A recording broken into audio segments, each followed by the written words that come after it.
Tina terlihat dalam keadaan yang aneh. Matanya terbelalak, dan tangannya tampak kotor oleh tanah. Ia terus mengambil tanah dan menggosokkannya di wajahnya sambil sesekali tertawa sendiri. Aku mencoba mendekatinya dengan hati-hati, takut membuatnya semakin panik. Tina! Ini bukan aroma nangka. Ini bau bangkai yang sangat busuk. Ayo cepat pergi dari sini. Aku berusaha menarik tangan Tina dan membawanya menjauh dari sana. Akan tetapi gadis itu menolak. Ia menepis tanganku dengan kuat. Kata Tina. Enak sekali wanginya. Aku tidak tahan. Pokoknya harus menemukan nangka matang itu. Tina melompat kemudian ia berjongkok mengendus-gendus tanah. Aku semakin panik dan terkejut melihat Tina kini merangkak sembari terus saja mengendus-endus tanah. Perilakunya tak ubahnya seekor hewan yang sedang mengendus keberadaan mangsanya. Tina, kamu baik-baik saja? Tanyaku dengan suara lembut. Tina menoleh padaku, namun matanya masih terlihat kosong. Ia menjawab dengan suara yang terdengar aneh, nangka. Aku mencarinya. Di tanah. Nangka. Aku semakin khawatir melihat perilakunya yang semakin aneh. Tanpa ragu, aku mencoba menggendongnya untuk membawanya keluar dari semak-semak kacang panjang yang gelap itu. Tina, ayo kita pulang sekarang, pintaku. Namun, Tina menjerit keras dan mencoba melepaskan diri dari gendonganku.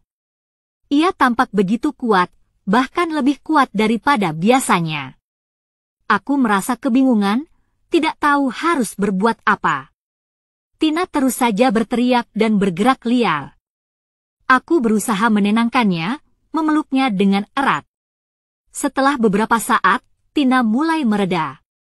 Aku memutuskan untuk membawanya kembali ke dalam rumah. Saat kami tiba di dalam rumah, Aksa sudah pulang dari sholat maghrib. Ia terkejut melihat kondisi Tina yang masih terlihat gelisah. Ada apa dengan Tina? Tanya Aksa dengan khawatir. Aku menceritakan semua yang terjadi di kebun dan bagaimana aku menemukan Tina di tengah semak-semak kacang panjang dengan perilaku anehnya. Aksa terlihat sangat khawatir. Kata Aks, kita harus segera menghubungi Kiai. Aku mengangguk setuju. Kita tidak bisa mengabaikan gejala aneh yang menimpa Tina. Segera, Aksa mencari nomor telepon seorang kiai terpercaya yang biasa membantu dalam masalah-masalah spiritual. Sambil menunggu kiai datang, kami mencoba menjaga Tina agar tetap tenang. Tina terus merasa gelisah dan takut. Ia terus mengulangi kata, nangka, dan sesekali berteriak. Kami berdua merasa sangat cemas melihat keadaannya. Setelah beberapa saat, kiai yang kami hubungi tiba di rumah. Ia adalah seorang pria tua berwibawa dengan janggut panjang. Ia segera mendekati Tina dan memulai sebuah ritual doa untuk membantu menenangkan roh Tina yang terganggu. Kami semua duduk dalam keheningan, mendengarkan lantunan doa kiai. Suasana menjadi semakin hikmat. Tina masih terlihat gelisah, namun secara perlahan, ia mulai mereda dan mata serta wajahnya tidak lagi terlihat kosong.